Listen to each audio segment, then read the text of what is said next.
We're tracking some developing news in Woonsocket tonight. 3 families forced from their homes on Park Avenue after a fire tore through the building there this afternoon.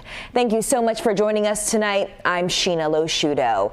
Investigators are now looking into how this all started. Let's get right to Kayla Fish at the scene with more details. Well, Sheena, 10 people lived inside this building, which you can see behind me is now badly damaged. And while their lives have been completely upended by this, those we spoke with say they're grateful that everyone made it out safely. Large flames shooting up the back of this home on Park Avenue in Woonsocket. Michael Dubois' daughter lived inside. Picked up my phone and all of a sudden she says, "Dad, call me please." And I knew something was wrong. So I got on my phone, I called her back. She's crying her eyes out and I've never heard her cry so much.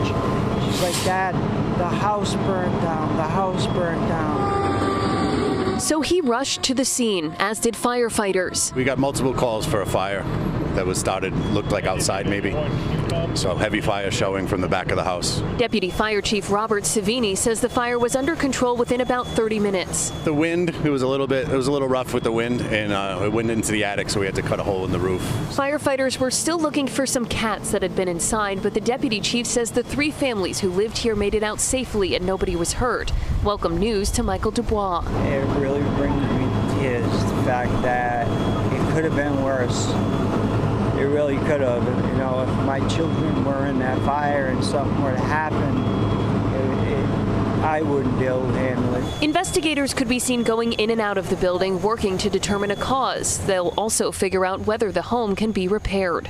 The building inspector and the marshals are going to go through it, so that's to be determined also. Now, Woonsocket's police chief tells me there was some, quote, activity on the property before this fire started, though he wouldn't elaborate any further. Again, the fire remains under investigation. That's the latest live in Woonsocket tonight. I'm Kayla Fish, 12 News.